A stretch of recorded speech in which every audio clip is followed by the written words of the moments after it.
Vice Chair Maxwell. Board Member Howard.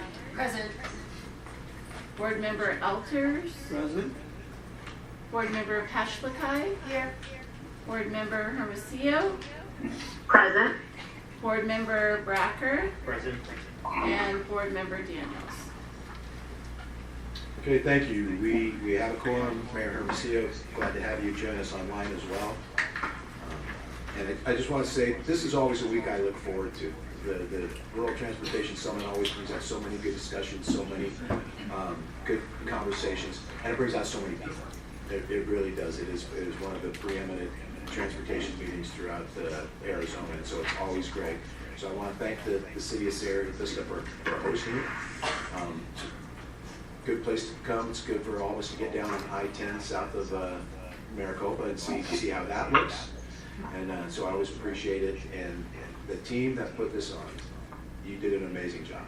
Conversations, I unfortunately only could join you yesterday, but the conversations were brisk, some controversial, so which is always good when we start talking about the challenges we face in transportation. So I just want to say thank you for that. Thank you for the dinner last night. We appreciate all the hospitality and the incredible job that the Rural Transportation Summit, the Rural COGS and LPOs put on. It was truly incredible. Any other comments from the board? Hi, the chair. Again, I echo that. Yeah, beautiful golf course too. Amazing day. And I must say, those of you who attended last year, when we had the legislators on the stage and asked them about funding transportation, I don't know if you remember, but it was crickets. And I was very impressed this year that they engaged to the level that they did, and they're understanding the implications. And so I have very high hopes that we're going to have some more support this year, I think, in finding some answers.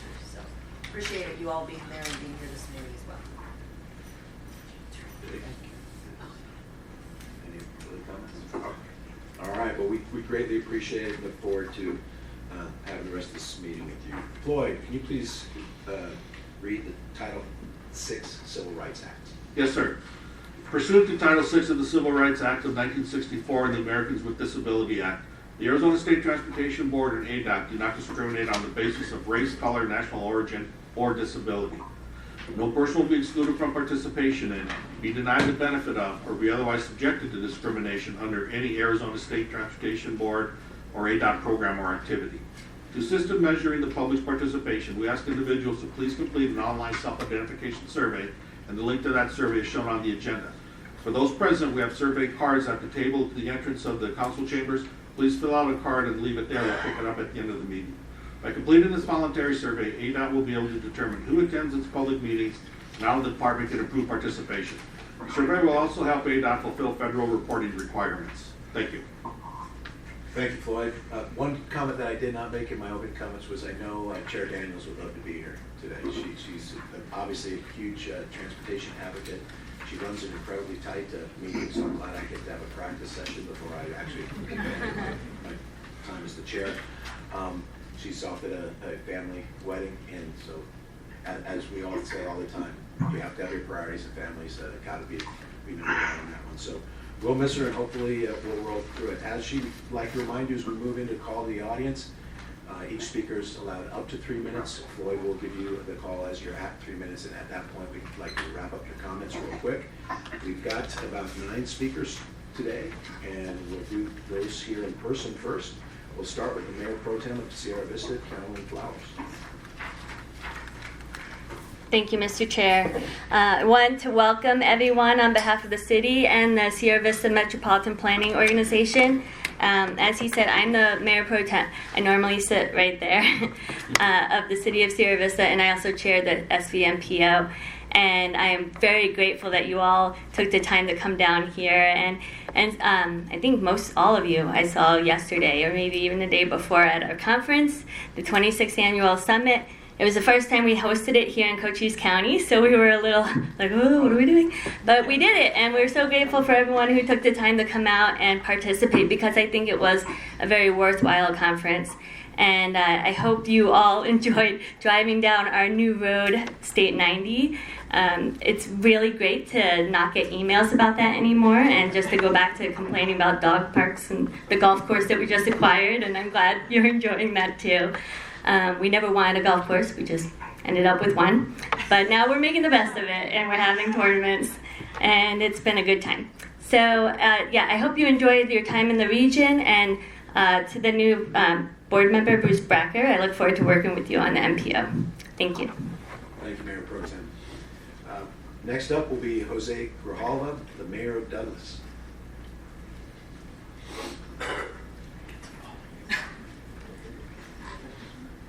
Good morning. I get to follow that up. Thank you all for your time, Chair. Just wanted, and board, I just wanted to update you all and thank you all for the 5-year plan, for having the connector road on there. It's going to be very important, not only to the state of Arizona, not only to Cochise County, but I'm calling it the gateway to the United States. No offense to Nogales and San Luis, obviously. I just wanted to also update you that we, the city met with the Sonoran Mayor Governor's office. We did get a timeline on their negotiations with the land issues that they're having there. And they basically said, you know, we fixed up a lot of ports of entry on the Sonoran side. We were waiting for you guys to break ground so they could get started. So they're going to be moving on their side also. So we're very excited about that. And not only with that, we're also, I've been meeting with the Sonoran mayors all the way down Nacosari. We've invited Guaymas. We've talked to Hermosillo about bringing trade through this new commercial port of entry. We're talking tourism right now, but at the next meeting we're going to bring up commerce. We're going to bring up, you know, what businesses can they, you know, set up, at least, you know, something like distribution centers. And it's gotten to the point where we actually had someone from a business from Oaxaca, that's way deep down south in Mexico, want to set up a distribution center in Douglas to go through this port. So we're getting talked about. We're already on the map, but we're showing them where on the map Douglas is. And again, this isn't just about Douglas. It's about Sierra Vista. It's about Bisbee. It's about Benson. It's about Cochise County in total, Arizona, and the United States. So thanks to you all for keeping us in mind. Thanks for all your help. And we can't wait to be still working together with you all and giving you all updates about what we're doing. Thank you all. Thank you, Mayor. Next up is Kathleen Gomez, Cochise County Supervisor for District 2.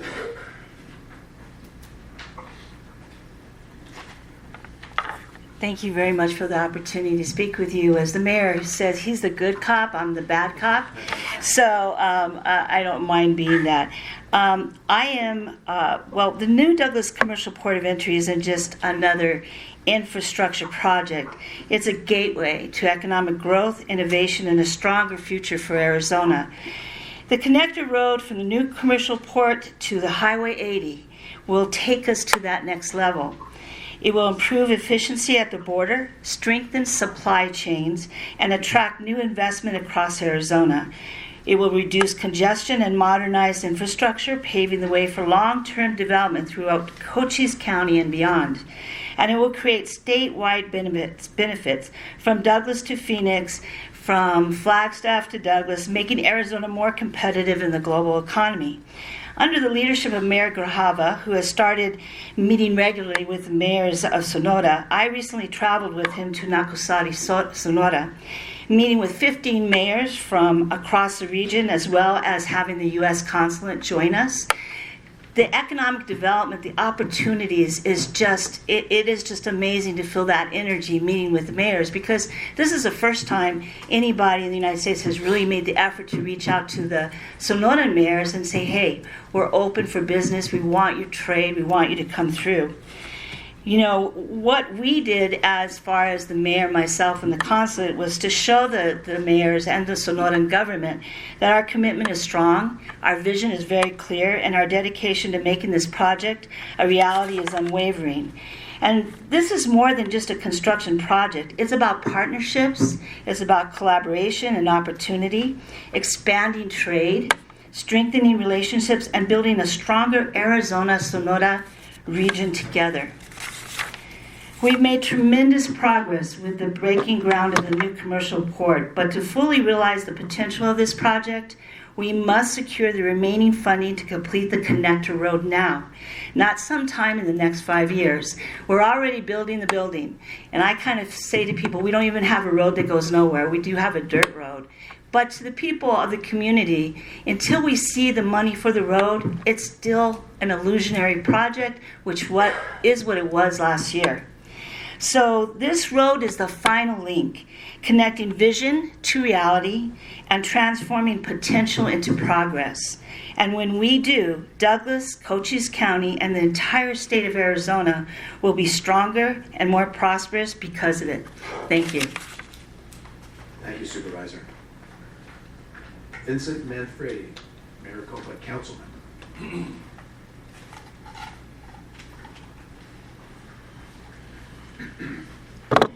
Thank you so much for the opportunity to speak today. I don't think when we mentioned the golf course earlier today, I don't know if anybody mentioned that someone had the longest drive and did a very good job on Saturday morning. Oh, no, I'm sorry, on Wednesday morning. So, Jenny Howard over here. We appreciate the partnership that we've had with ADOT, and we look forward to working together in the future.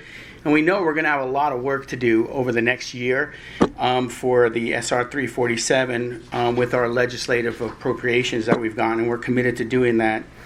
The City of Maricopa continues to meet with ADOT staff and collaborate on ways to make the project successful and happen quickly.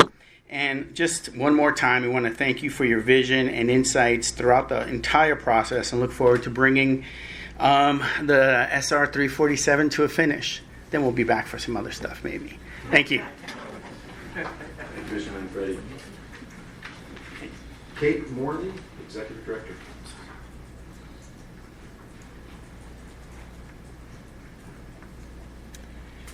Thank you, Chair and members of the board. Kate Morley, Executive Director of Metro Plan in the Greater Flagstaff region. I first wanted to say thank you to ADOT staff for working with us on some dark sky lighting up in the Flagstaff area. We're also grateful to hear the news that staff are reviewing a potentially permanent dark sky lighting standard, which would be really impactful for many of us in rural Arizona to have that as an option on our ADOT roadways. I also wanted to take a moment to talk to you about the US 180 corridor project, which our region, made up of the City of Flagstaff, Coconino County, NAU, and Mountain Line, the transit agency up there, picked this corridor as our #1 need on the ADOT system within our region. It's an $8 million project. The City of Flagstaff can bring $3 million to the table. We're asking the state to come in with the rest of the money. We're trying to implement the recommendations from ADOT's US 180 Corridor Master Plan. I was told to give you a way to remember this project, and so forgive me, I'll come up with something better at future meetings. But I was told to tell you to do a 180 from not funding the project to funding the project so that you don't forget. And I appreciate all you do, and thank you for your time. Thank you, Kate. Andrew Sutton, the Mayor of the City of Eloy.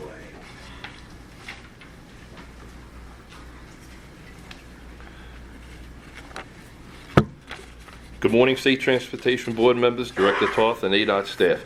My name is Andy Sutton. I am the Mayor of the City of Eloy.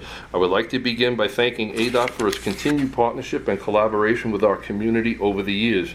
For the last 2 years, the Sun Corridor MPO has submitted a proposed I-10 corridor study from the junction of I-8 to Sunshine Boulevard through the ADOT P2P process. Today I'm here to express the City of Eloy's strong support for this study and to emphasize its importance to our community and the region. This 9.4-mile stretch of I-10 is a vital east-west corridor for commuters, freight, and travelers. Interchanges along it are lifelines that connect communities of Eloy, Arizona City, and the surrounding regions. Improvements here will strengthen safety, mobility, economic competitiveness, and growth continues across Pinal County. The last design concept report for this step was in 2008. Since then, our region has grown dramatically. Eloy population has grown by 23%, Arizona City by almost 78%. The recommendations from 17 years ago no longer reflect today's traffic pattern, land use, and development scale. In 2024, Eloy secured $5 million in state appropriations for improvements on the south side of Sunland Gin interchange. The 95% design is complete. These upgrades are important, but they represent only a small step toward addressing the long-term needs of the corridor. Eloy is experiencing unprecedented economic activity. National Egyptian, BHI Trucking, Osterkamp Trucking, Love's Truck Stop, and the exceptional community hospital, brand new to us. They already generate heavy traffic in the area, including Maverick Adventure Stop. The Eloy Commons, a 100-acre residential development, will further increase travel demand. Industrial growth is accelerating as well. Freeburg International is building a steel manufacturing facility that will employ over 200 workers. Comcast is opening a concrete pipe manufacturing plant at Sunland Gin and Frontier. Freepoint Ecosystem plans one of the largest plastic recycling facilities in the country, producing more than 250 daily trips through the Toltec interchange. As population and economic development continue to increase the city of Eloy, a complete study would sound recommendations are needed for improvements and will help ensure that we keep the future growth and demand in Pinal County, strategically align us to pursue federal grants through USDOT. I would like to thank you all for your time and consideration on the proposed corridor study. That's the I-10 from Junction I-8 to Sunshine Boulevard, and I believe you have a packet with letters from our legislatures and businesses to support. Thank you all for your time. Thank you, Mayor. Chris Cayo, Yavapai County Supervisor, District 4.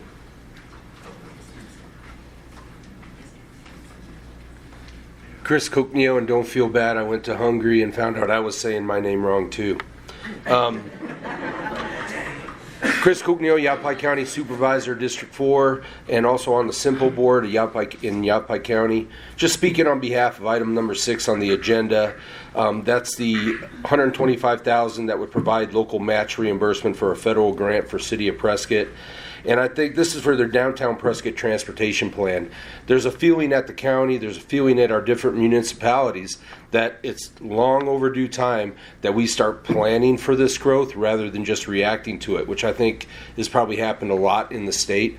And just wanted to quickly reflect on what we heard the last few days, that the outlook looks kind of bleak on funding, and we're really kind of floundering. Inflation's not taking a break. We have 51% more roads. Construction costs keep to rise, but when we heard our lawmakers, they said, you know what, I had a bill and it couldn't even get heard. Some were saying we need more taxes. Some were saying we don't need a tax, we need less. We need to set some kind of direction. And I hope that everybody in this room and you guys as well go back and tell the legislators we need to do something. You know, let's set direction. Let's make a decision. It may be the wrong decision, and if it is, we'll amend it. But it's been 35 years since we had any kind of movement on this funding coming in, and that needs to get fixed and needs to get solved. So I'm going to go home and spread that message. You guys do so much with so little, and this conference that we just attended really highlighted that you're trying to pick between winners and losers. There's people coming, and they're all worthy projects. We have a whole laundry list that I'm not going to talk about today. But anyway, thank you guys for doing everything, and the matching grant from the Arizona Smart Grant would be great for us. Thank you. Thank you, Supervisor, and I'll keep working on your name. Vinny Gallego, the Director of Y Plan.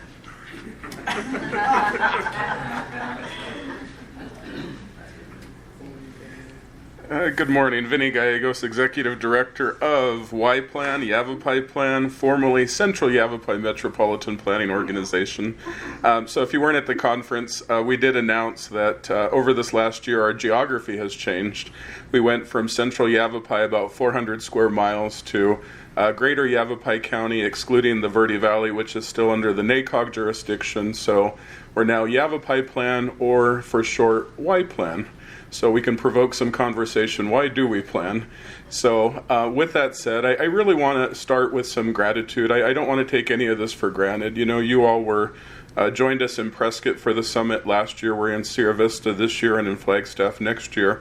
But truly appreciate all of your presence, the ADOT staff, many of the people behind me, but to really gather several hundred people to continue to talk about the issue. We should not take each other for granted. It's not a given. You all have incredibly busy schedules, a lot going on, and truly want to appreciate everyone that participated. It really does mean a lot. With my remaining time, excuse me, I'd like to just acknowledge in supporting Supervisor Kuknio on item 6. We do have an AZ Smart application in, and that will be to support and maximize the federal grant opportunity. So we were successful in getting a Safe Streets for All for the city of Prescott. This particular transportation plan, as many of you visited Prescott last year, really know that the heart of the entire region is the city of Prescott, from history, from tourism, from commerce, and just day-to-day operations. So that has been at the core of our priorities. So we're going to go ahead and utilize a federal Safe Streets for All $500,000 transportation grant that has been awarded. And what is on your agenda today is the AZ Smart application, which will provide that match reimbursement. So those monies will, again, allow us to maximize federal grants. And as Supervisor Kuknio said, why plan? Well, we've been planning on this for a while. So we appreciate your support. Thank you all, board. Appreciate it. Thank you, Vinny. Lisa Fitzgibbons.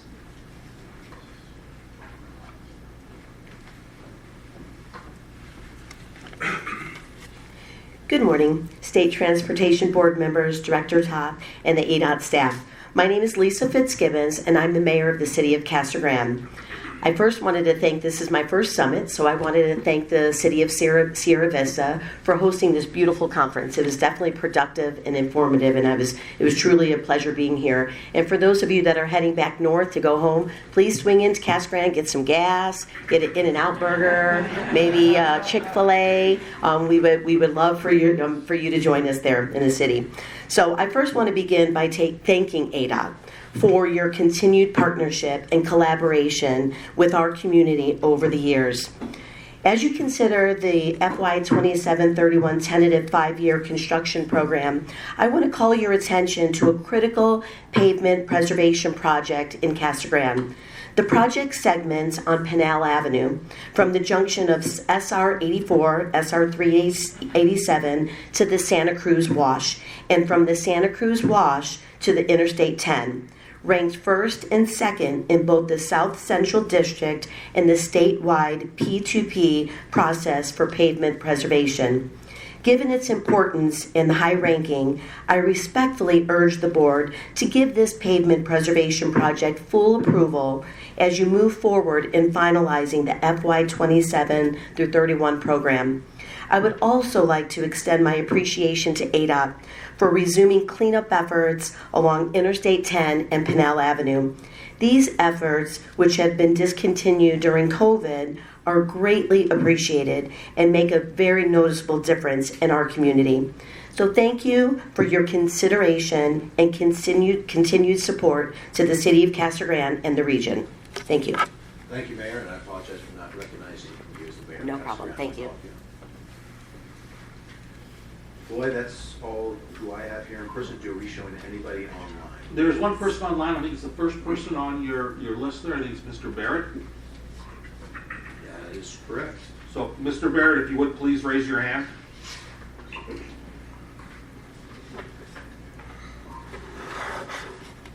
Looks like somebody raised their hand. Randy, can you work to help them get them unmuted? Yes. So now they just dropped off. Floyd, did you say they dropped off? Yeah, but it was a phone call, but Mr. Barrett looks like he is logged in as well. So, Mr. Barrett, would you please raise your hand?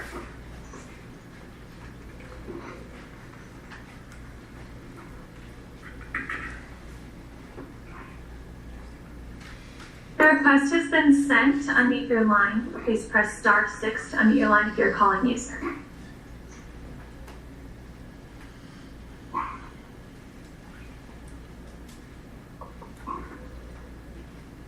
Hello. Mr. Barrett, Hello. we have you loud and clear. You can begin your 3 minutes. Very good. Thank you very much. All right. Good morning, Arizona State Transportation Board members and staff. My name is Bob Barrett. I live in Lake Havasu City. Before I begin, I just want to say regarding what was mentioned earlier, yes, funding is important, but more important than funding is good decision-making with funds that have already been allocated, and that's what I want to talk about today. I'm calling in regarding the SR 95 repaving project from I-40 south through Lake Havasu City to Parker, Arizona. That was completed in 2024. You can't see me, but I'm putting the word completed in air quotes. This section of road is approximately 60 miles long. The RFP for this multi-million-dollar project included $176,000 to add center line rumble strip from I-40 to the north end of Lake Havasu City in a section that does not have any median, just a yellow line, and it separates traffic going 75 to 80 miles per hour on a 65 mile per hour road. These center line rumble strips were never installed. Because of the elevation change on the road, the curves, the high speed, it's a dangerous road, as is the section south of Lake Havasu City towards Parker that inexplicably did not include center line rumble strips as part of the repaving project. This whole 60-mile section of state road does not have any center line rumble strips, one of the most basic and least expensive tools that government uses to improve road safety. I want these center line rumble strips installed per the terms of the project. It's an absolutely critical safety issue. Relatedly, a month ago, ADOT completed a $3 million road safety project installing 2 miles of center line raised median. Let me repeat, $3 million for just 2 miles of curb in an area in and near Havasu that already has a 10-foot flush median separating traffic. Now, why am I bothering you again this month? Well, many reasons. At last month's meeting, I was told that those who called during the call to the public would get a call back about our concerns. I didn't get a call back. Using a term I heard a couple minutes ago from a board member, all I heard over the last month was, well, cricket. You should know that this board was not my first step. Prior to that, I engaged ADOT directly many times. I was told twice that these center line rumble strips were installed. After the second time I heard this, I started to question my sanity as I drive on that stretch of road 6 times a week. Then, when I said no, they are not installed, their story changed. And it was not, well, we want, and then it went to, well, we wanted to wait to install them until after the curb project, the 2.2 mile project I mentioned earlier was completed. Mr. Barrett, that is your 3 minutes. I apologize, but that is your 3 minutes. Well, you said I was allowed a chance to finish after we got 3 minutes. Can I have? If you can close it up very quickly.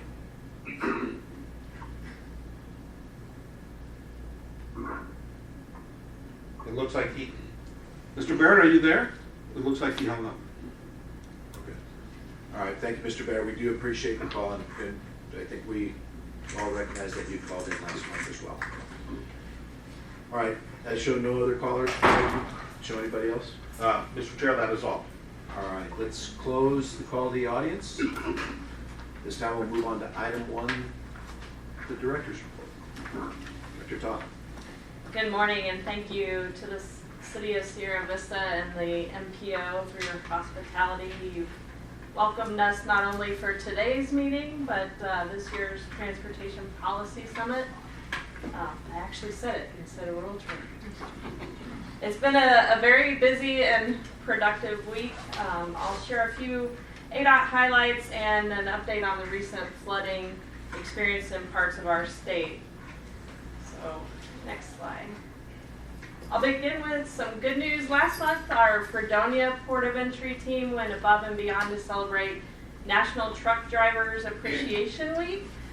You can see from the photos of our teams, including several customer service representatives, and along with our officers and sergeant, they all worked together to provide goodie bags and snacks for 46 truck drivers They also handed out a number of truckers against trafficking cards and educated drivers about the importance of safety and compliance. The successful event definitely demonstrates our appreciation for the trucking industry while also focusing on safety education. So in more good news, we have a number of awards to tell you about. First up, our communications and public involvement team took home 2 significant awards at the AASHTO Transcom annual meeting. So Transcom is the Transportation Communications Committee for the American Association of State Highway and Transportation Officials.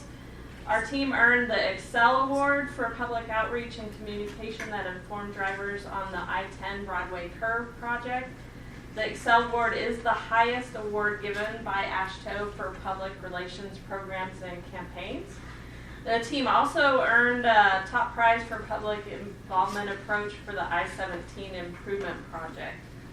So I'm also extremely happy to share that Arizona Highways magazine was honored with 22 awards this year at the International Regional Media Association Conference. There's only 45 awards, so last year it was 16 or 18, this year it's 22, and I challenged them to get all 45 next year. They are just amazing. This magazine, as you know, published by ADOT, they've won several awards, and it's just incredible for them to be recognized for the industry for the great work that they do. Finally, the Motor Vehicle Division was recognized with 2 awards from the American Association of Motor Vehicle Administrators. The MVD Community Connections team received the 2025 Region 4 Community Service Award for their continued support of community organizations across the state. That group has donated school supplies, toys, clothing, food, water, and they collect tabs every year to support the Ronald McDonald Houses. They're an incredible group and throughout the communities. MVD also received the International and Region 4 Informative Writing Award for news release on the Blue Envelope program. So this Blue Envelope program gives autistic drivers a single location to hold registration and insurance that will be needed if they're involved in a traffic stop by law enforcement. And we have worked tirelessly with law enforcement, and that press release also then spurred additional interest with law enforcement on the Blue Envelope program, and they are supporting it wholeheartedly. So congratulations to all of our award-winning ADOT team members. We greatly appreciate their work. So on to the update on the emergency response and some of the maintenance and repairs that are necessary due to the recent flooding in the Globe Miami area. Many of our crews have been working around the clock since September 26th, and I just want to start by saying how appreciative I am of our ADOT teams. Like I said, they are working 24/7 since that first flood hit in September. So next slide, please. This flood required a major agency-wide response, not only from our maintenance crews, but we had employees across the agency working in coordination with the Department of Emergency and Military Affairs to staff the Emergency Operations Center in Phoenix and also in Globe. So through this work, community members have also been provided with information, resources, the ability to get their driver's licenses again, vital assistance for everyday life. So as you might be aware, the first flooding event occurred in Miami on Thursday, actually, September 25th. And then the second event, Globe and Miami, again on Friday, the 26th. So during that first round of flooding, US 60 was closed on Friday, September 26th, but was back open by 4 a.m. the next day. So ADOT crews, next slide please, they went immediately into response mode. They responded by reestablishing the drainage infrastructure on US 60 and 188. They cleared pipe culverts on SR 188, cleared vegetation, sedimentation, and all the drainage channels. They also worked alongside a contractor brought in by DEMA to clear sediment from under several bridges and culverts on US 60 and 188. And then, the next slide, then we got hit again on October 12th. More rain led to additional flooding and the closure of US 60 between Superior and Miami after the rain had eroded the embankment next to the eastbound lane and a section of shoulder at milepost 241. Actually, next slide, please. So you can see that erosion of the embankment there. So this week, on Tuesday, we were able to reopen the traffic to reopen the highway to traffic, one lane in each one lane through with flagging operations. This is definitely an interim configuration that will remain in place until we do an emergency repair project to restore 2-lane in this section. Again, I just want to highlight the swift response of our ADOT teams. They've been working, like I said, 24/7 for the last 3 weeks. I also want to recognize Wade Webb, Deputy Director Wade Webb, who has really led our emergency operations response, and he deserves definitely some time off associated with this event. But I'm so thankful to have his background and leading this effort for the ADOT team and for all of us within the state. So with that, I'll turn things back over to the board.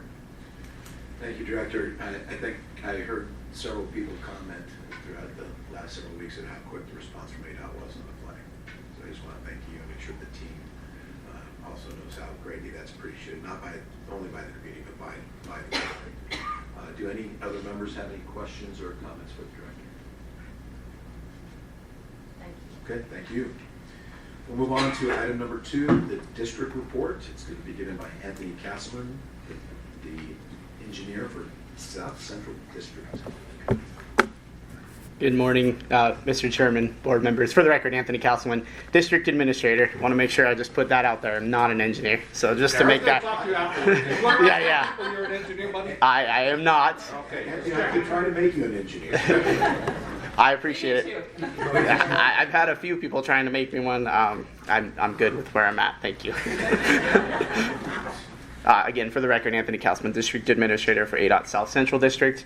Thank you for the opportunity to present this morning. I do want to start off this morning, next slide, with just some recent successes. I'm not going to waste any time. I'm going to jump into the big project for obviously the area that we're in, the SR 90 paving project from that Border Patrol station down to Mosen Road. Massive project, $30 million, 22 miles of paving from F&F Construction. Happy to report that project is 100% complete as of the end of September. The last item that we were working on were some adjustments to the pedestrian crossing in Huachuca City, but those adjustments are now complete. Next, I'll just quickly mention the SR 80 San Pedro River Bridge Replacement Project, another F&F construction project. Approximately $10 million, this project was completed in the summer of 2025, and that's out in St. David. And then the last construction project I'll mention in terms of a recent success is another F&F construction project in I-10. This is the climbing lane extension project. This was mentioned at a board meeting in Benson a few months back. It was talked about a lot. This project was completed again in the summer of 2025, and this is extending that climbing lane on I-10. Last, I'd be remiss if I didn't just quickly mention some of the activities from our maintenance crews. This conference we talked a lot about preservation, pavement preservation in particular, and I think it's important to just kind of touch on very quickly some of the activities that they do. They're very important to the system. We've done some crack seals, mastic, fog seals, and chip seals. I'll mention just some chip seals that we've done on SR 347, and then some chip seals on some frontage roads on both I-10 west of Tucson and east of Tucson. And then in that picture there on the right, you'll see that was actually a spot mill and fill that we did down on SR 82. The north end of Patagonia, just in front of the high school there. And then lastly, I'll just mention the incident response. Our folks are continually responding to incidents on the highway all hours of the day, and just thankful for their willingness to do that. I just need to check. We just lost our audio and video on the WebEx. There's been an issue with that. So Eli and the team, could please let me know when you'll be able to address that. Hopefully you can at least, it says that it's really choppy, the audio. We're trying to get the audio feed corrected. Please bear with us. All right, next slide. And then I'll just talk quickly about a few current construction projects and upcoming projects in the district as well. So I'll start with the Ina to Ruthroff project. If you came down from Phoenix, you would have driven through this project. The contractor is Granite Construction. It's a $171 million project. The delivery method was low bid. It started in the winter of 2023 and it's expected to be completed in the spring of 2026. It's going to reconstruct and widen I-10 to 4 lanes in each direction. And then it's going to reconstruct the I-10 bridges at Rillito River, the CDO, Orange Grove, and then there's going to be new bridges to carry Sunset Road traffic. Can you wait 1 minute? Yep. We just lost a camera. We're contacting the Zero IT department. Okay. We may have to leave the meeting from the camera and maybe come back in and see if it kicks it back in. So give me a second. They also claim that they lost audio. Yeah, because it goes to the whole entire system. Okay. Yeah. All right. Well, unfortunately, it's unfortunate for those tuning in online and joining us, but we're going to go ahead and continue. Okay. All right. So again, this project will construct new bridges to carry that Sunset Road traffic over the Union Pacific Railroad and the Rillito River, and then connect Sunset Road from I-10 to River Road. So just the scope of work left to complete on this project is the construction of those Sunset Road bridges, and then connecting the Sunset Road River west and River Road to the east. And then again, this project is slated to be completed in the spring of 2026. Next slide. Just a couple photos from the project. I just want to highlight on the right there, that's that Sunset Road Bridge, and then you can't see it on the photo there, but off to the right, which would be to the east of I-10, that's where they're going to construct those bridges over the Union Pacific Railroad and then the Rillito River. Next slide, talk about I-10 Kino to Country Club, another big project in the district. This is the contractor Sunt Construction. The bid amount was $442 million. It's a design build project. Again, we apologize. The team at the Sierra Vista location is working on fixing the audio and video issues. Brandy, this is Floyd. Could you move the transportation meeting from the participant to a panelist? They tried logging back in to re-establish the connection.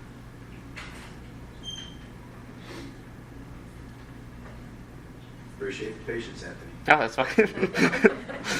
I'll tell you that I-10 project is a huge project for the region coming through that area. And just the second photo shows the magnitude right. Of those bridges that are across both the Rillito and the Union Pacific. So a lot of work, and it's been fairly free of disruption to the traffic flow through I-10, which is important, as that's our only major thoroughfare through the region. So Brandy, it shows as transportation board. That's how they logged it. If you can move that to panelists, please.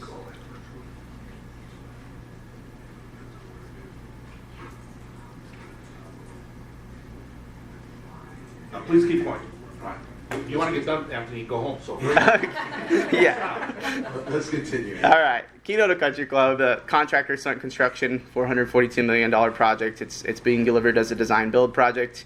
So that's being run out of our alternative delivery group in coordination with the district. It started in the fall of 2024. It's expected to be completed in the summer of 2028. The scope will reconstruct I-10 to 3 lanes between Kino and Alvaron, and then reconstruct the TI at Kino, construct a new TI at Country Club, and then remove the TI at Palo Verde. And then I'll just mention there that last bullet point, it'll also construct an I-10 undercrossing to connect that north and south Kino Sports Complex if you've been in that area. The construction recently began on that project. SR 83, Black Oak Drive to Lower Elgin Road. This contractor's Granite Construction. It's a $4 million paving project. Delivery method's low bid. It's expected to start actually at the end of this month and be completed in early 2026. It's a pavement rehab project with some improvement on the erosion control and some drainage upgrades. And this project was funded via legislative appropriation. SR 289, another pavement rehab project, Granite Construction. The bid amount was $9.5 million. The delivery method is low bid. It'll start again. It actually started earlier this month And then it'll be completed in the spring of 2026. Pavement rehab with some guardrail replacement, pipe culverts, pavement markings, loop detectors, and then some new fencing on the project as well. I-19, Nogales Port of Entry to I-10 ITS infrastructure project, so intelligent transportation systems. The contractor is William Charles Construction. The bid amount was $6.2 million. It's being delivered via the low bid method. It'll start in the spring of 2025 and be completed in the winter of 2025. And this will install new ITS devices and connect the existing infrastructure to the broadband fiber network in that area. And then they'll have the thermal cameras for the wrong way detection, the dynamic message boards, and then advanced warning signs as needed along the corridor. I-10 Amole TI and UPRR bridge rehab. The contractor on this one is Granite Construction. The bid amount was $6.3 million. It's a low bid project.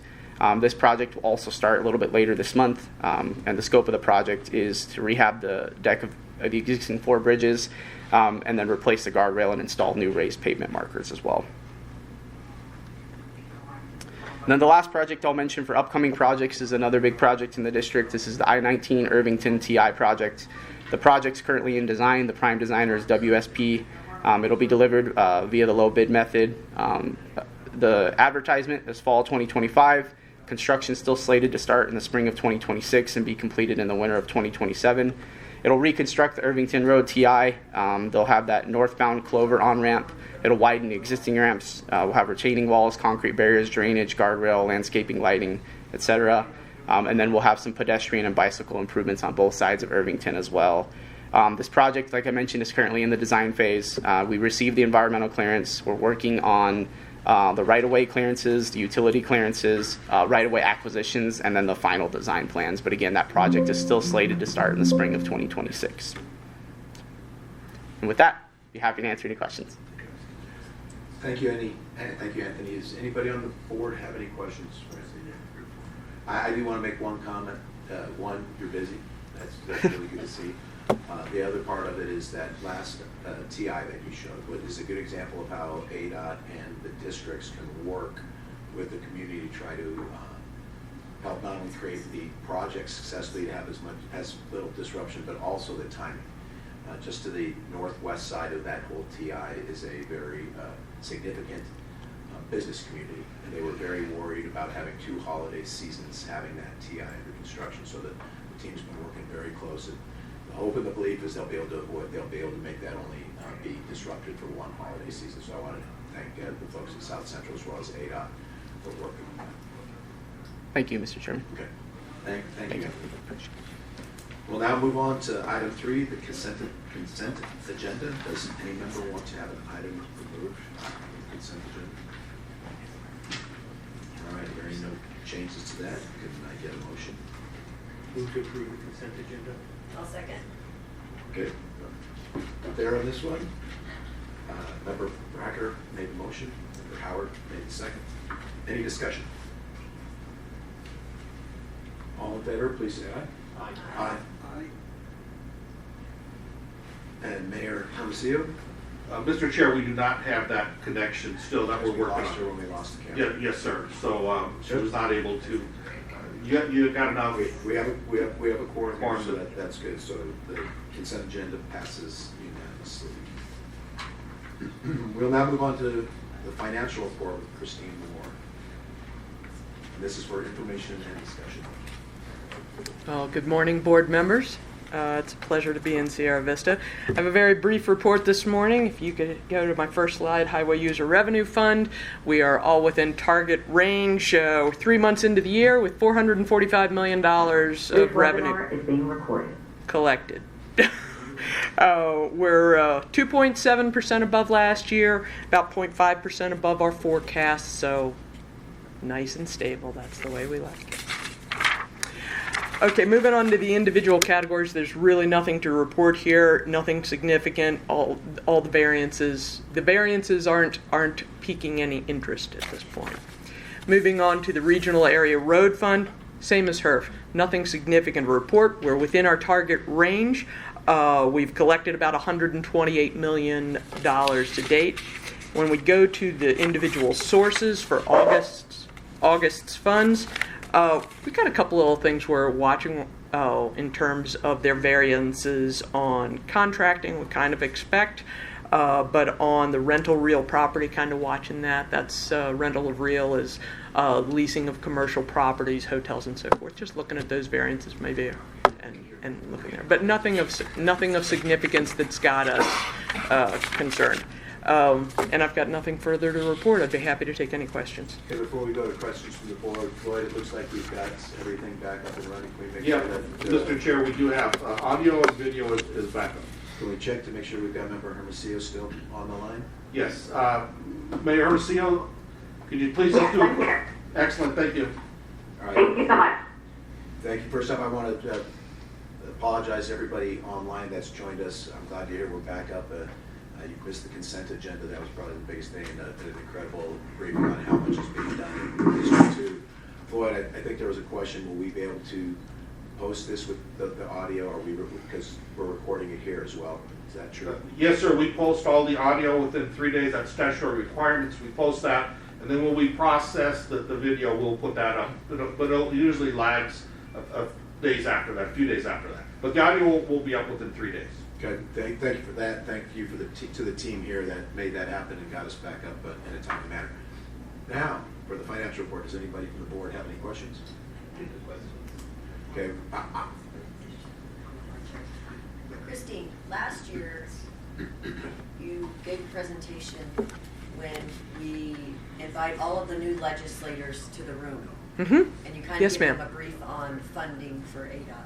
You have a slide in that presentation where it shows where ADOT is in the funding process from the state, kind of the funding levels and where the monies go, and then where ADOT is in that program. Okay. Could you possibly at some point bring that slide up with one of your financial presentations? Okay, I will, Chair Maxwell. I'll see if I can find it and I can email it to you, because I do have it. You sent me the presentation. Well, that's lovely, but that's lovely. But all I have to do is go back and pull the Ledge Summit presentation, and I'll look for that slide. If I have any questions, if you're okay, I'll give you a call. Okay, I appreciate that. I think that's a great question and a great slide, because a lot of the conversation that occurred after the legislative session yesterday was about what are the priorities of the state. We all know how strongly we feel about the priorities of the state being infrastructure. For all the citizens of the state, that's a great one to have. Christine, I wanted to thank you again for your presentation yesterday. You're welcome. And I appreciate your patience in working with me as we've been working a lot together to try to come up with those demonstrations to show where we sit financially as a state, where other states sit, as well as what other options are out there. And we're going to continue as a board looking forward into trying to come up with a solution to get this system better funded. So I want to thank you for all your help on that. Thank you, sir. Have a good day. Thanks. We'll now move on to the multimodal planning division report agenda item 5 with Matt Moore.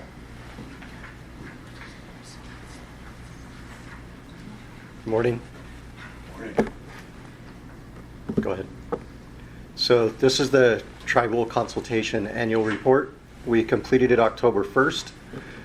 This report covers the consultation actions ADOT has undertaken and completed during the state fiscal year with the 22 federally recognized tribes in Arizona.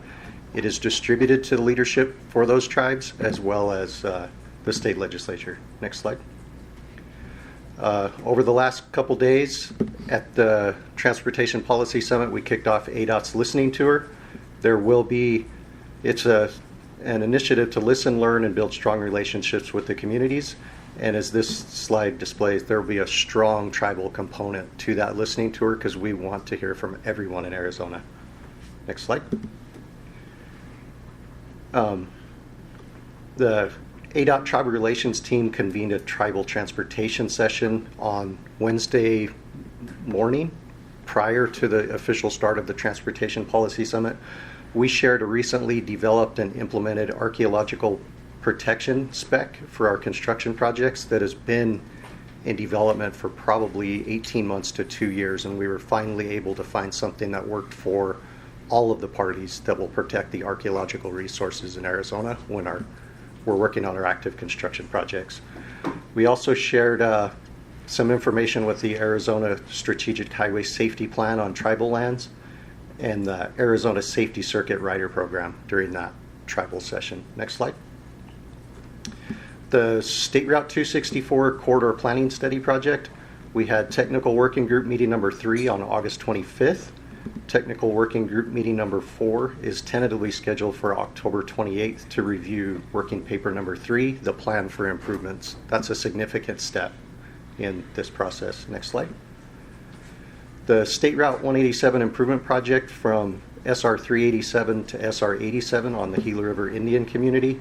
We've been working on this for quite some time. The project startup occurred on October 1st, and we should have that project complete in spring of next year. I think that's that's all I have for you today. Happy to take any questions. Thank you, Matt. Appreciate it. Any questions for the board? Questions? Thank you. I'd like to thank ADOT for working with the tribes and doing all the work that you all are doing.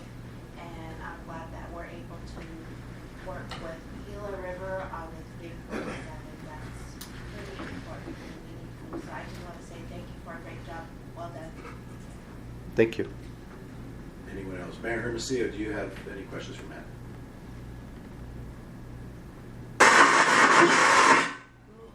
That's a no. We will take that as a no. So, you know, Mayor Hermosillo came through really a lot of static. Lots of this. Director, do you have a comment? Yeah, Mr. Chair, I do want to recognize also Christine and Matt for their presentations at the policy summit, and in particular Matt stepped in for me at the tribal transportation and the listening tour, and just wanted to say thank you for both of you. Thank you for that addition. Keep up the great work, Matt. Thank you for today. Thank you. All right, we're going to go on to item 6, Arizona State Match Advantage for Rural Transportation, or known as the AZ Smart Fund program. Nick Augustine, you'll be presenting this to us. Yes. Good morning, Mr. Chair and the members of the board. For record, my name is Iqbal Hussain. I'm with the Multimodal Planning Division. Today I'll be presenting items 6 and 7, but I will begin with presenting item number 6, AZ Smart Funds Program, to the board for discussion and possible action. Good. Today we have one application on our agenda, and the application is from the Central Yavapai Metropolitan Planning Organization, or SIMPO, which is requesting $125,000 for match on the Safe Streets for all federal grants. The purpose of this project is to develop the Downtown Prescott Safe and Smart Streets Initiative Plan. This will enhance the safety and the multimodal movement in the Prescott area. This project will also involve public involvement, data collection, and the data analysis. The location of the project is in downtown Prescott, which falls into the municipality's 10,000 plus population category. The project is estimated, no, the previous one. The project is estimated at $625,000. The application scored 50 points out of 53 and was the only application in the Munis 10K plus category, and as a result, it ranks number 1. Next slide, please. On this slide, the priority criteria score and ranking for the applicant is recapped. As you can see here, the application and its project is eligible for the Safe Streets for All grants and AZ Smart funds. Next slide. And here is the financial summary, which shows the current amount available in each funding category on the yellow line. As you can see, there is sufficient funding in the Munis over 10K category to fund today's application. Next slide, please. Finally, moving on to today's requested action. The requested action is approve $125,000 for AZ Smart Funds to SIMPO for match to develop the Downtown Prescott Safe Streets Initiative Plan. Anybody have any questions? Hearing none, is there a motion to approve the AZ Smart Fund application for Central Yavapai Metropolitan Planning Organization in the amount requested by the applicant? So moved. Member Howard? Second. Member Peshakai seconds. Any discussion? Yes. Member Brackett? This is just another example of how important these AZ Smart grants are to small rural communities. And if there's any members of the legislature that are listening or reading these notes, we really would appreciate if you would fund that next year. I don't know if I'm allowed to say that from the dais, but I did. Well, you said it, so you'll find out later. Any other questions? Floyd will let me know. Yeah. Any other questions or comments? Just one brief comment. This is another indication where it's highlighted that transportation has multiple faces and faceted, and multimodal transportation is one of them. It covers bicyclists, pedestrians, and is tailored to downtown urban areas, and this is a really great use of those funds. So it's well planned and well spent. Thank you, Member Elters. Any other discussion? Hearing none, all in favor, vote aye. Aye. Aye. Any opposed? And I believe if we lost the connection against Floyd, I thought I saw that. Mr. Chair, yes, we're having audio and video difficulties, but Ms. Hermosillo does have the presentation. She can follow a little bit of it because it's breaking up, but she has reviewed this and she just said, I approve. That sounds perfect, and I vote aye, so the Smart Fund application is approved unanimously by the board. All right, I think we're staying with you, are we not? Yes. Big ball on that one? Okay. Not exactly what it says. We'll move on to item 7, the Priority Planning Advisory.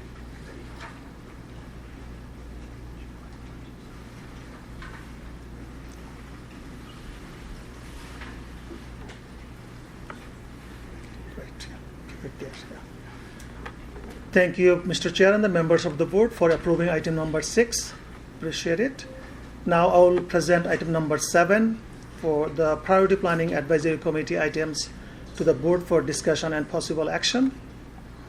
Today we have 3 categories of projects to present: project modifications, new project, and airport projects. I plan to group all categories under one motion for board consideration. Next slide. So I would like to present the proposed changes to the FY 2026 through FY 2030 State Transportation Facilities Construction Program. Items 7A through 7E are project modifications.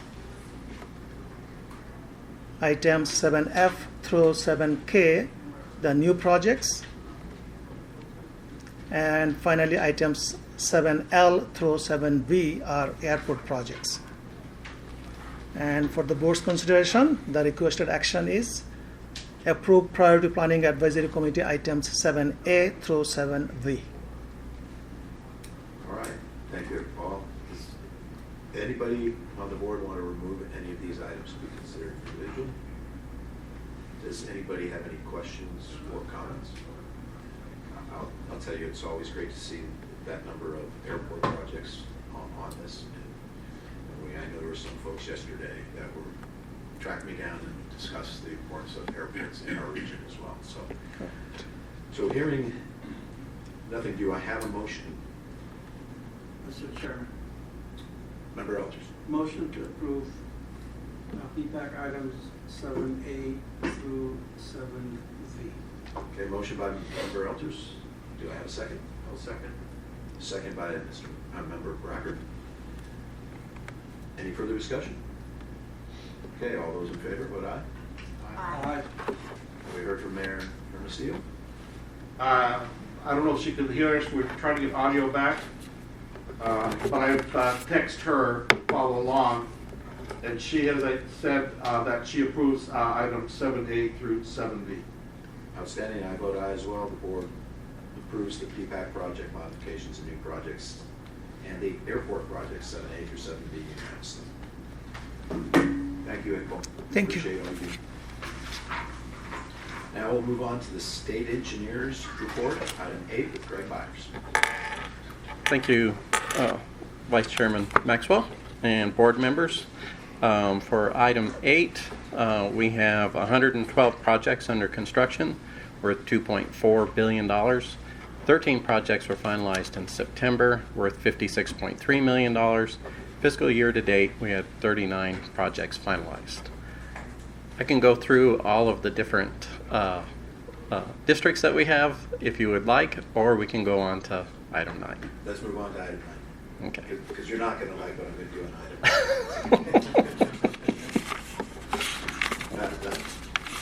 Mr. Byers, I'll just jump to the chase. I'd like to present each one of these individually. That's fine. For the first time in a long time when I was reviewing these projects, I saw there were a lot of different variants.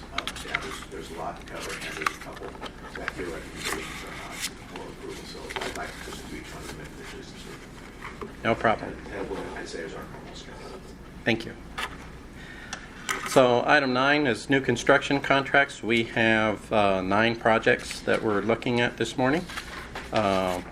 So far, if you can go to the next slide, so far this year, we're looking good. We've built up $33 million in contingencies due to the bid lettings that we've had to date. And we'll go on to item 9A, which is the bridge and pavement rehabilitation on SR 77 at Little Colorado River. The low bid was $2,371,881. State's estimate was $3,411,988, a difference of $1,040,107, or 30.5% under.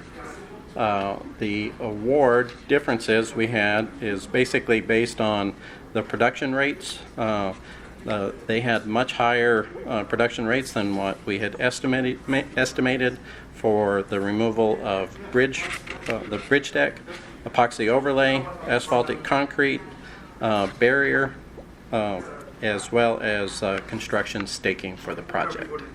They were moving much faster than what we had estimated, so consequently it came in quite a bit under.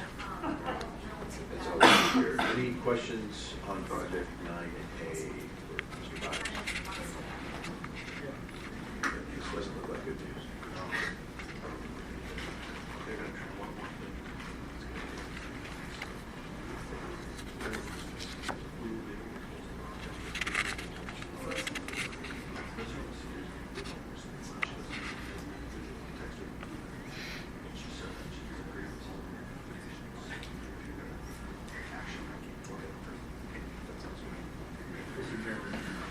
Right. So production rate is basically all the components of how fast they're able to complete the project. Is that they have more manpower? Do they have is it easier? So our estimate for all the items that I had just listed was fairly conservative. It's pretty much based on our average, what we see on other projects. In this particular case, the contractor is, in his proposal, has come through and said he can do it much faster than what we had estimated. So consequently, it dropped his bid considerably. Great. Okay, so everybody knows they're going to try to reboot the system. Right now, we're still offline. Member Hermosillo has informed Florida for position on all these, so we will take that into consideration as we vote on them individually. Any further conversation on 9A? Do I have a motion? Motion to approve contract. Do I have a second? Second. All right. Motion by Member Brackett, second by Keshikad. Any further discussion? All those in favor of 9A, vote aye. Aye. And Mayor Hermosillo was an aye vote on that as well, and I will vote aye, so we passed item 9A unanimously. On to 9B. 9B is a pavement rehabilitation project. This is on SR 87. The low bid was $6,581,433. State's estimate was $5,169,264, a difference of $1,412,169, or 27.3% over the engineer's estimate.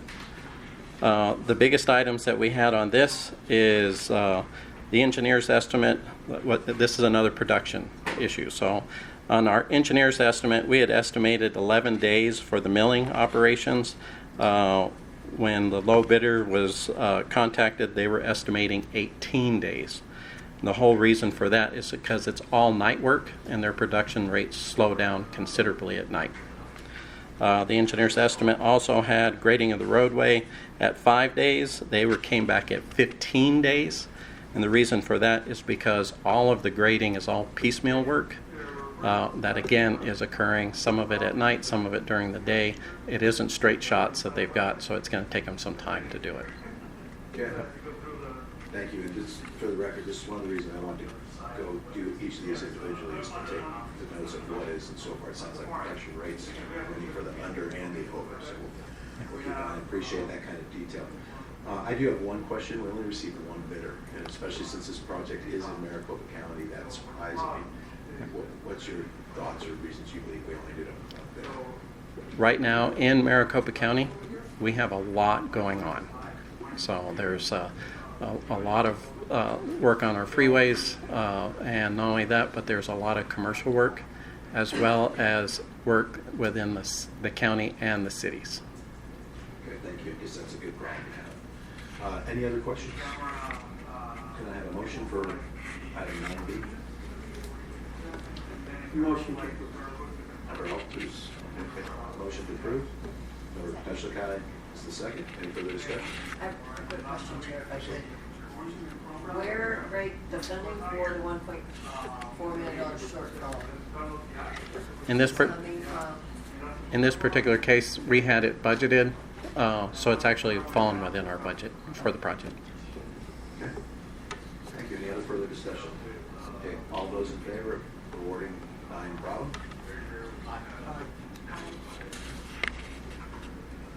Member Hermosillo also votes aye on that one, and I will vote aye as well. So it passes unanimously for 9 Bravo. 9 Charlie. For item 9C, this is another pavement rehabilitation project. This is on US 93. We had 3 bidders on this project. The low bid was $41,781,775. The state's estimate was $54,194,147, a difference of $12,412,371, or 22.9% under the engineer's estimate. For this particular project, our estimate was based on basically an average of what we utilize for this type of construction. The contractor, the low bidder on this particular project, came in considerably under those. That included, and we had an overestimate for the removals of the concrete, as well as the shoulder buildup. The contractor came up with a very good way of doing this. Instead of hauling in material, he is staging the work on this project so that he has the millings available to take and do the shoulder buildup. So he's utilizing the material on the project to be able to do this. So consequently, it saved him a ton of haul that we had estimated into the project. We also had a lower price for the asphalt binder for the project, and higher production rates for the materials and lower materials costs throughout the entire project. Thank you. Any questions? Mr. Chairman, Member Alters. Given the early recommendation that we saw before you were able to complete the analysis that you needed to do and recommend award, and given that usually the area would love to have those millings, but there currently is plenty of millings available for local communities. This is a significant contribution to the contingency fund. The condition of this corridor is absolutely ripe and ready for the work. This contractor has a proven track record, and with all that said, when you're ready, I'll be happy to make a motion to award this contract as presented. I'm ready for your motion. consider down there, please. Okay. There's a motion to making sure to take their district up there. Do I have a second? I'll second. Second by Member Howard. Any further discussion? All those in favor of awarding item 9C, say aye. Aye. Mr. Rocio voted aye. And I'll vote aye as well, so we pass 9C unanimously as well. How about moving on to 9D? So for 9D, this is bridge construction. This is on US 191, the Cochise Railroad overpass. The low bid was $22,402,478. The state's estimate was $29,206,135, a difference of $6,803,658, or 23.3% under the engineer's estimate. Almost the entire difference on this particular project was based on the foamed concrete fill that we're utilizing for this project. They were basically $6 million under all of the competitors, and we had 6 bidders on this project. Yeah, we appreciated the fact to see 6 bidders on any project, and so that's good. We know that's when big competition comes in, and hopefully prices go down. It'd be great to see potentially this one come to completion. Are there any questions for Mr. Byers? Do I have a motion to award item 9D? Chairman, move to award. Member Braggart. Seconded by Member Peslikai. Any further discussion? Okay. All those in favor, please vote by saying aye. Aye. Aye. We have an aye from And Member Rocio. Ms. Rocio said aye as well. And I by myself, so we award 9D unanimously.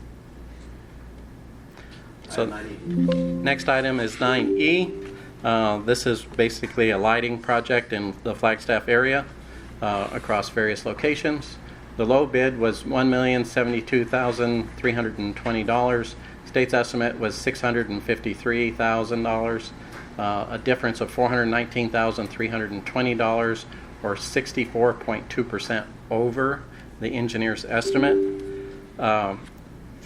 The reason of the difference on this is the cost of the luminaires that the contractor had compared to what we had estimated was a considerable difference.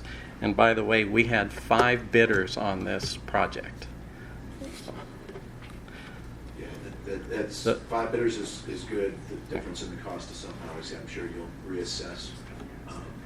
The recommendation you were making on this one, sir? So on this particular one, we're making a recommendation to postpone. The reason being is there was an issue with the contractor's license. As we went through the reviews, it is currently a technical issue that is being resolved, and we'd like to bring this back next month for approval. Okay, so we have a recommendation postponing this action. I do have a question. Sometimes when we see projects this far over budget, it's the community that hedges on their part. So has that issue been addressed? It has been, and they are willing to pay the difference. Okay, thank you. All right, so looks like recommendations to postpone this action. Anybody on the board have any questions for Mr. Byers about that recommendation? All right, could I get a motion for 9E? Postponing that item? Chairman, I move that we postpone action on this item. Okay, motion by Mr. Brackett, Second. second by Member Howard. All those in favor of postponing the action on 9E, vote by saying aye. Aye. And Mayor Rocio says aye. And I vote aye as well. We pass 9E's action unanimously. 9F. So item 9F is some work that we're doing at the various ports of entry across the state. So the low bid on this project is $1,444,444. I don't know how the contractor came up with that, but state's estimate is $851,446, a difference of $592,999, or 69.6% over the engineer's estimate. The majority of all the difference on this is, if you look at the state map, we have these projects spread all over the state. We tried to estimate a mobilization for these projects. We were way under in our estimation of that. So the majority of the difference is in mobilization, as well as the cost of concrete. Because of some of the long hauls that we have getting out to our ports at the edges of the state, there's going to be a considerable cost difference in that. And trying to get multiple surveyors to go do this project apparently cost them a fortune. So that's another reason why there's such a big difference. All right, any questions for Mr. Byers? I've got one, because one of the lines you use it a lot before we start bundling this is that upon review, you believe this bid is appropriate from a cost perspective. Yes, we do. Okay, thank you. All right, can I get a motion on 9F to award? Mr. Chairman, I move to approve item 9F as presented. Second. Motion by Member Elters, a second by Member Howard. Any further discussion? All those in favor, please say aye. Aye. Aye. Mayor Hermosillo. Aye. And I'll vote aye as well. Unanimous on item 9G. Item 9G is a series of projects at different locations for the city of Yuma. The low bidder on this project is at $675,073. State's estimate was $820,215, a difference of $145,142, or 17.7 under the engineer's estimate. On this particular difference, the contractor is using the job sites at each of the different locations for his staging, so he's not having to stage off and bring items back, which is reducing his costs. Also, the installation of the equipment is being done as it arrives, so he's ordering the equipment as he's going to each site, so that he's not having to store any equipment or stage everything off site and so forth. So. Okay, thank you. This webinar is being recorded. We'll try again. Any questions for Mr. Byers? Mr. Chairman, not a question but a comment. Recognizing efficiency where it's really needed, and staying consistent to contributing to the contingency fund. I'm happy to make a motion to approve item 9G as presented. Okay, I take that as a motion. Anybody have a second? Second. Seconds by Member Peslikai. Any other questions or comments and discussion on this item? Okay, all those in favor of awarding item 9G as presented, please vote aye. Aye. Aye. And Mayor Hermosillo is aye. And I vote aye as well. We'll be unanimous on that one. Gonna die to see how Floyd shows this in the minutes. All right, we move on to 9H. So for 9H, this is the Old West Highway. This is a City of Apache Junction project. The low bid was $2,818,889. State's estimate was $363,049. Difference was $1,544,160. A difference of 35.4% under the engineer's estimate. On this particular one, the contract. This is another one where production rates were substantially different. We did have 3 bidders on this project. It was very competitive. So consequently, the difference in production rates on almost all items make up that big difference. I do need to note that the recommendation on this is to postpone. Reason being is there was some non-material issues in their DBE requirements. So consequently, we had to send letters out to all bidders. They have a certain time frame in which to respond, which has not concluded yet. So consequently, we're asking this project to be postponed until next month. Okay, thank you, Mr. Myers. I'd like to welcome all those listening online back. We're keeping our fingers crossed. Mayor Hermosillo as well. We're getting close. So, any questions or comments? We're on item 9H for those of you who are online. Any questions or comments for Mr. Myers? It's a board member Hermosillo. Member Hermosillo, go ahead. Yes, I would also be in favor of postponing this item as well. Okay, that sounds great. We appreciate that. And can I take that as a motion to postpone this item? Yes, I will make that to postpone. All right.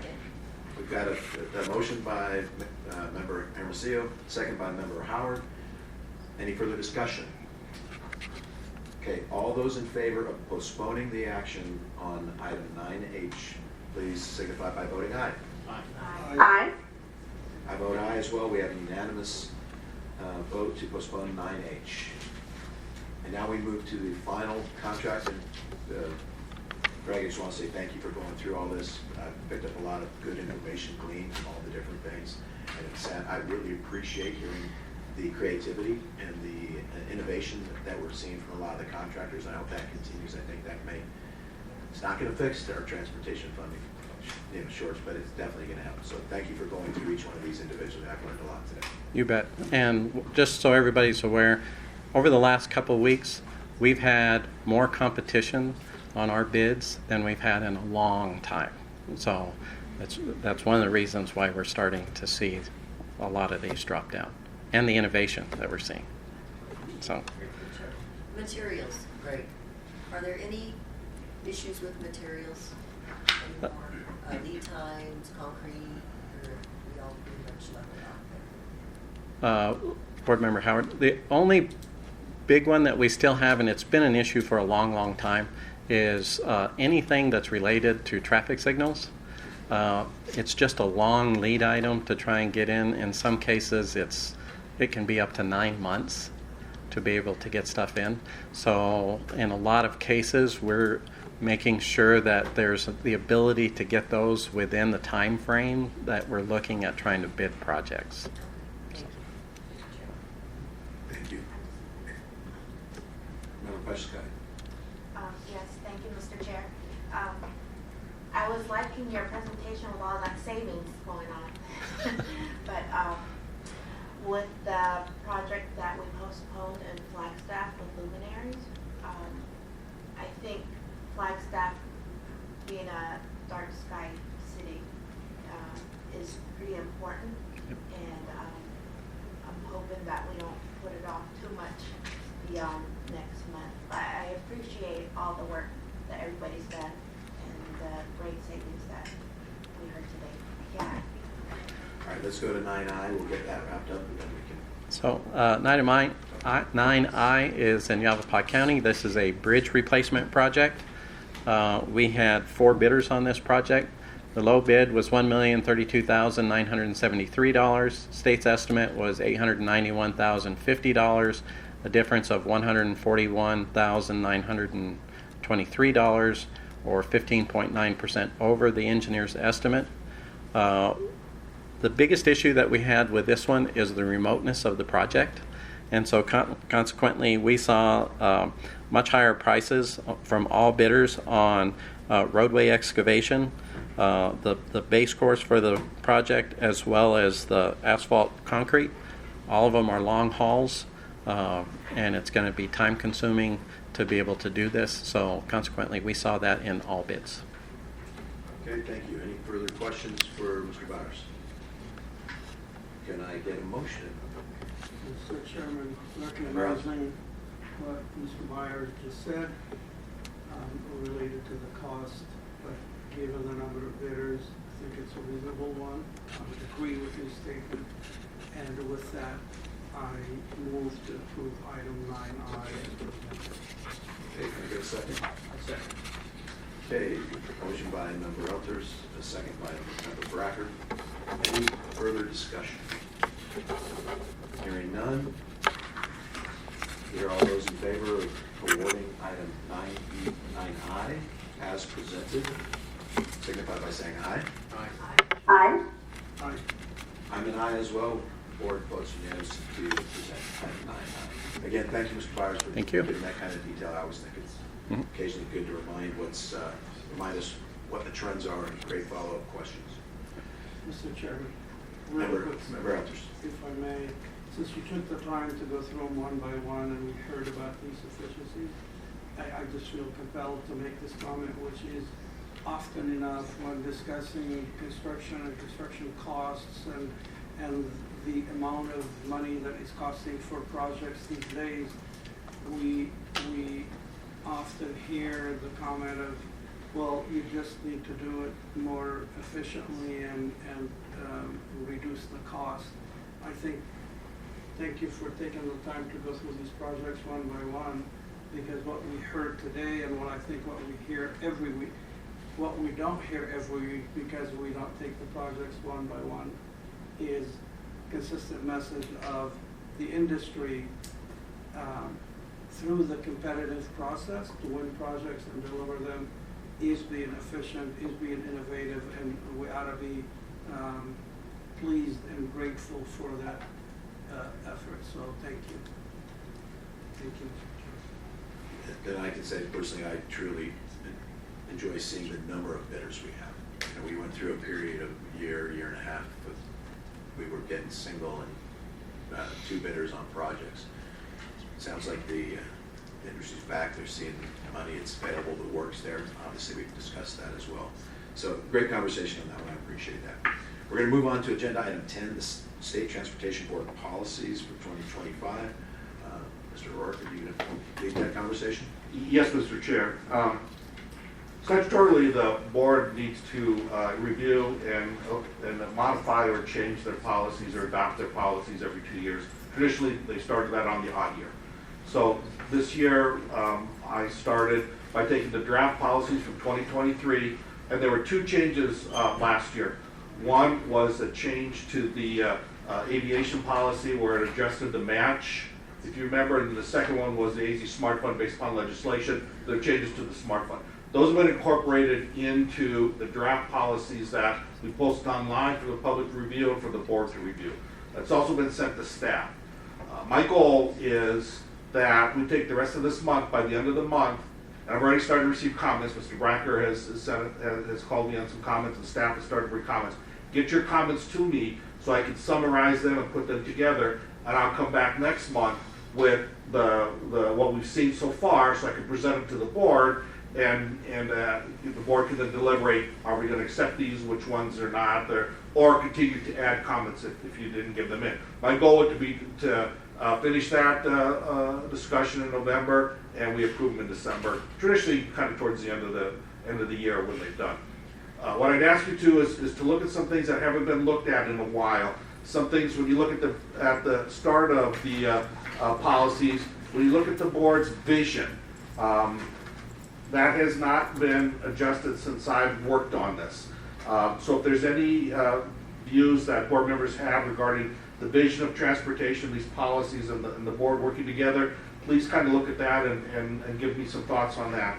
And then the second thing is the commitments.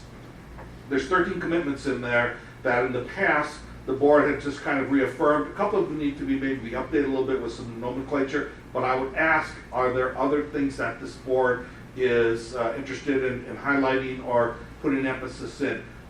Specifically give me those so I can get those back to all the board members to review. And then individually, we'll take all the different board the different board policies. There's like 45 of them right now. And we'll continue to make edits, things that I can get from staff. The director has given me some comments, and any comments that I get between now and the end of the month, so I can put the draft together and we can bring it back next month. The board can start their deliberation. That'd be great. Anybody have any follow-up questions for Mr. O'Rourke? I've got one. We've got I believe we now have a study session scheduled in November. Yes, sir. I was going to talk about that at the end. Okay. Is there any opportunity to get some of these policy, hear feedback from you on what has been presented either by staff or by input from the community and the citizens at large, or from us, so that when we go into the next meeting, since you're looking for us to make decisions on it, we'll have a little bit more detail. So, Mr. Chair, yes. The November 12th is a special virtual study session that was asked to discuss 2 topics that's for discussion. That was the P2P criteria, and then as well as the local public agency self-administration, kind of those 2 programs. I can add, this is a third item, to bring in a discussion of comments related to any comments that I've received on the draft policies. I'll add that as a third item. I would like you to do that, sir, because I think it's a good opportunity then for us to be even more prepared for next month's board meeting. Yes, sir. All right. Thank you. Any other suggestions? We're moving on to item 11. Suggestions from the board? Anything from Floyd or the director on anything else you want to discuss for today's meeting? You hit the study session. I was going to make sure to emphasize that because that is an added in meeting. I don't have the participation information yet, but once I get that from our team, I'll make sure to get that posted. And as always, once we get the agenda done, we'll send everything out to the board members. Outstanding. Thank you. Anything from any of the members of the board? Just want to thank again all of you who stayed with us this whole time. Apologies to those listening online. We will be having the audio of this meeting posted in its entirety, so you can find that when it gets posted. Floyd, just a reminder to those who are, I believe, still listening, when will they be able to find that and where? We usually post them within 2 working days, so that they should be up there probably Monday or Tuesday on the board's website, because you go to the documents tab and we post everything there. The video, I will work to get that up as soon as possible. I'll see if we can get a rush on that so they can at least see whatever was able to be captured. I do want to thank as well the team here at Sierra Vista. They've been great to work with. It's unfortunate their system worked perfect last year. If you remember, we were here. Whatever happened today, they had gremlins in the system. I have no idea what technology is. When they talk computers, I usually turn off my mind and think of something else. But it's been a great support. The team here is wonderful to work with, and I, as well as you said, apologize for that. It normally wouldn't have happened, but unfortunately it did. And we'll try to get as much information packed up and posted as soon as we can. It's technology, and the good thing is they never gave up, kept working on it. Oh, they did. We were able to grab some different segments and points of that. So again, appreciate everybody's involvement, and this meeting stands adjourned. Thank you, everyone. Thank you.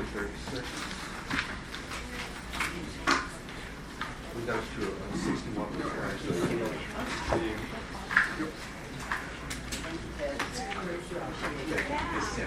Quick question for you.